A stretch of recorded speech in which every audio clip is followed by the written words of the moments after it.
Hello everyone, welcome back to Destination Yerevan, and this is our show 2 of our previews. Everyone say hello. Hi. And even Staggy's joining us once again. So today we are going to be looking at Malta, the Netherlands, France and Portugal. So Malta is first up. They debuted in 2003 at the contest in Copenhagen, and they have finished first twice in 2013 and 2015 when the contest was held in Kiev and Sofia. Could they reach that record equaling third win? James is about to tell us.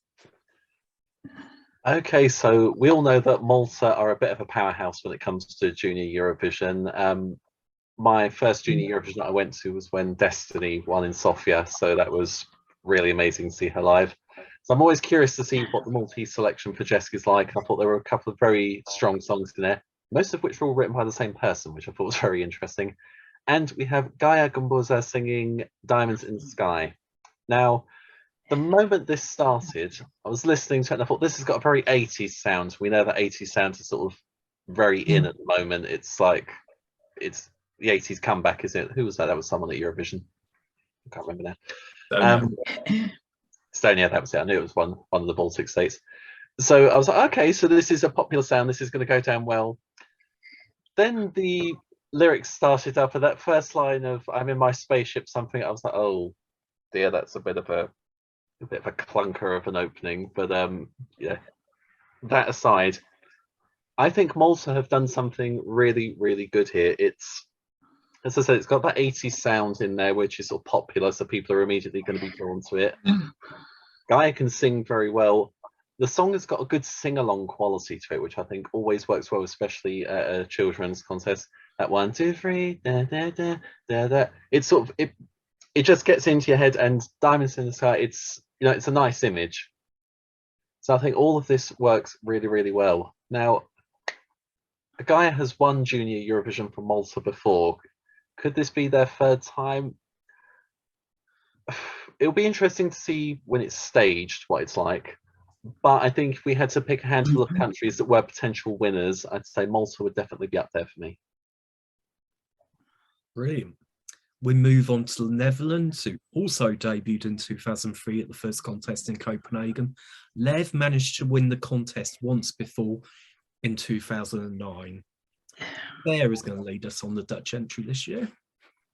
Okay, thank you, Richard. I think it's about time the Netherlands would do another win again. Will they do it this year? What I have to say about Luna and Lafetta, she's a very enthusiastic performer. I watched the performance, the live performance on the Dutch Junior Eurovision National Final. She was definitely the one to beat. I'm not surprised that she won.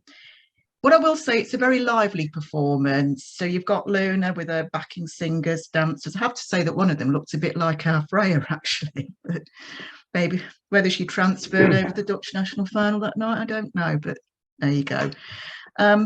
It's a very catchy little song. It's one that you can easily sing along to. So you've got sort of the La Besta, La Besta. It's very infectious and it really does get inside your head after a few minutes. The only thing I will say is, it does remind me a little bit of some of the earlier sorts of Eurovision, big Eurovisions from the 1970s. It is when you had sort of songs that had that constant la la la la la in it. So there's a little bit of that that's crept in. Whether that'll work in Luna's favour, I don't know. I think it will be up there. I'm not so sure it's going to be a winner, but I think it's definitely going to be in there amongst the contenders. I certainly wouldn't dismiss it anyway. Yeah.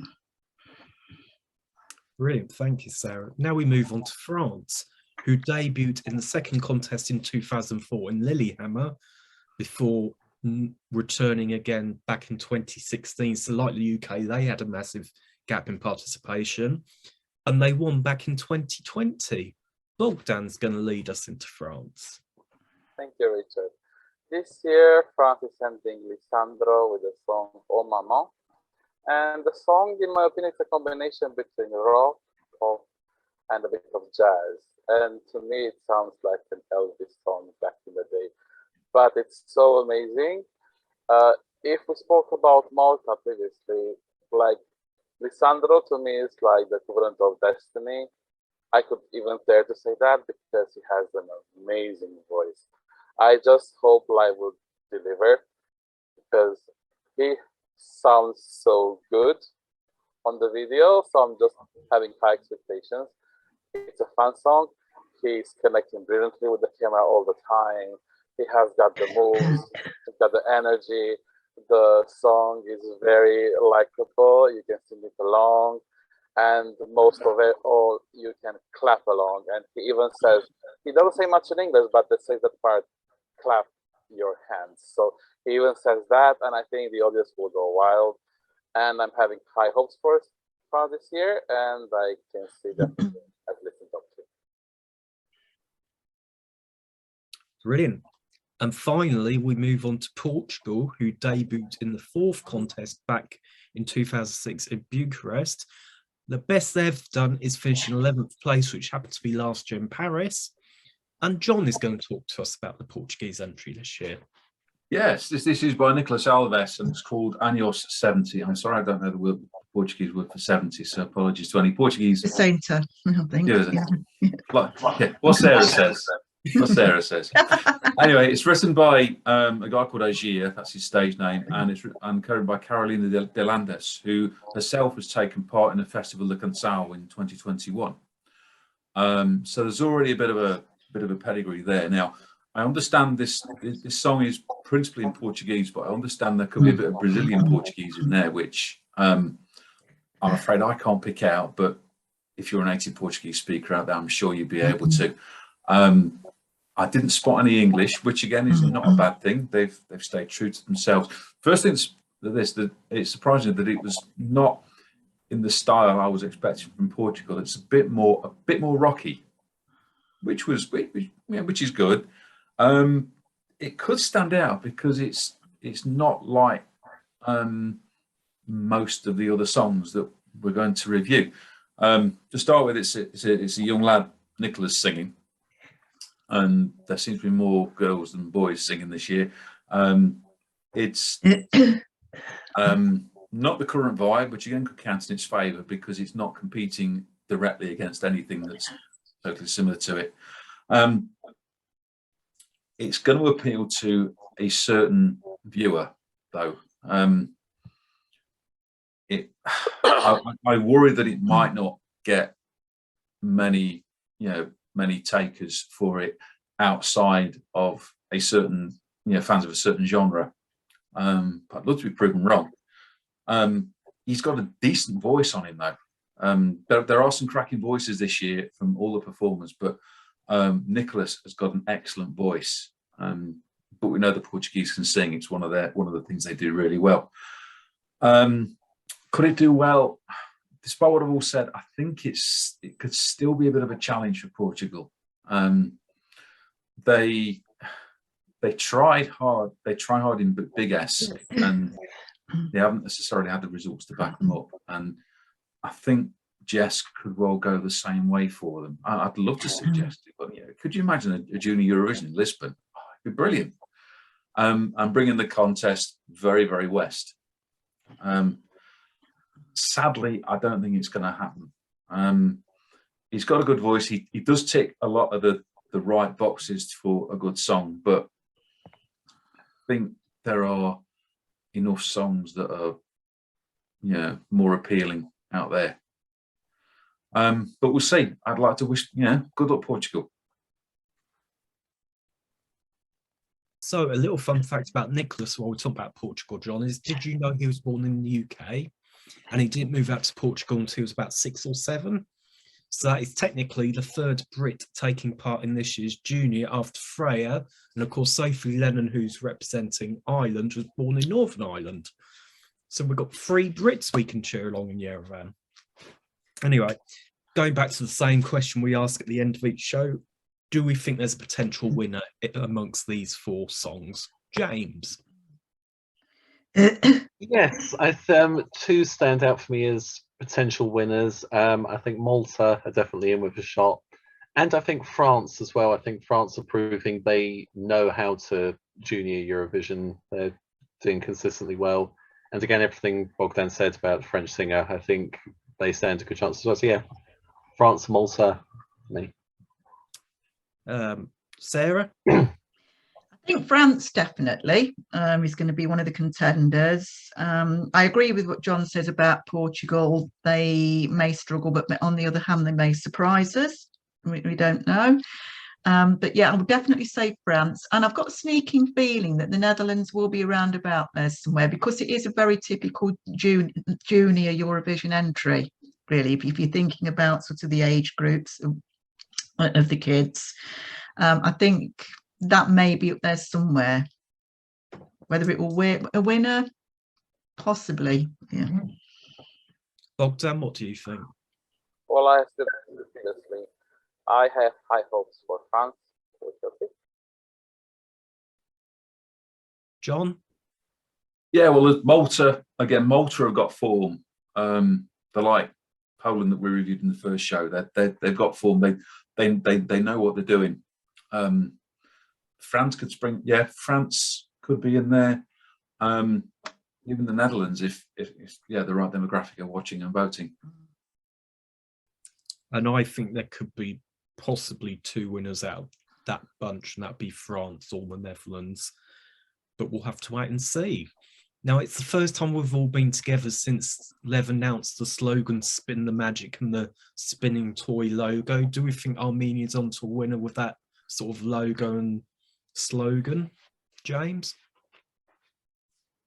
So I really like the logo. I think anything that sort of brings in something a bit traditional from the country is always a nice touch. I mean, adult Eurovision, we've sort of had a few slogans that they've not been bland, but they've sort of been very, could be for anywhere. So to bring in something that's sort of quite uniquely Armenian as a visual identity, I think is a really nice idea. Kind of put me in mind a bit of Kyiv in 2017, the sort of amulet that they had. It was something very distinctly Ukrainian, but it was used for Eurovision, so that was a nice idea. Spin the Magic, it's an interesting one, and I think music does have a magical quality to it. It's, you can hear a song and it can do lots, really. Let's face it, it can take you back in time.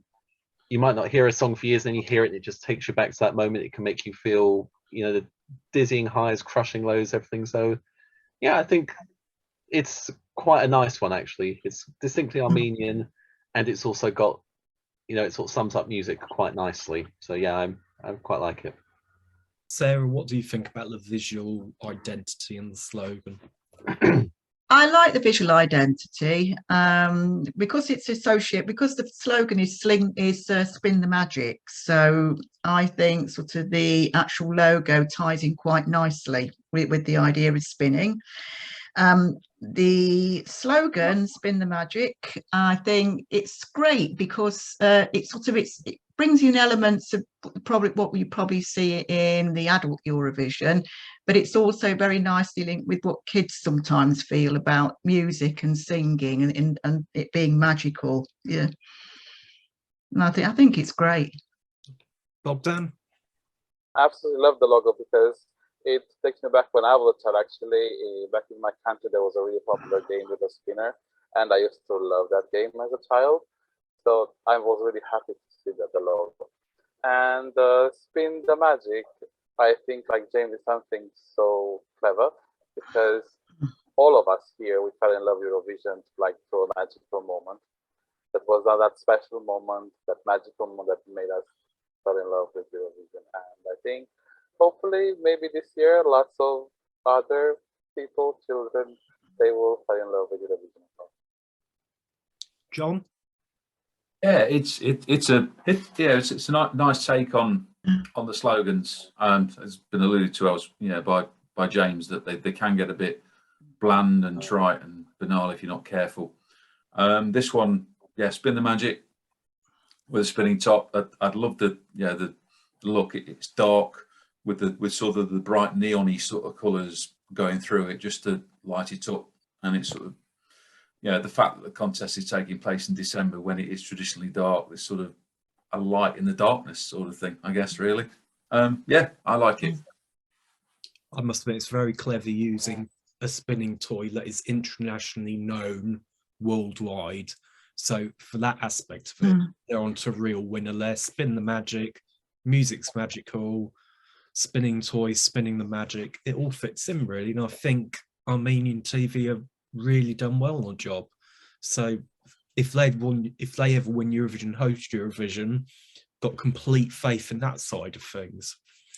So this is the end of our second show of Destination Yerevan. You can find us on Facebook, Twitter, Instagram, TikTok, the website eurovisionisland.net. But for now, it's goodbye from all of us. Bye. Bye. Bye.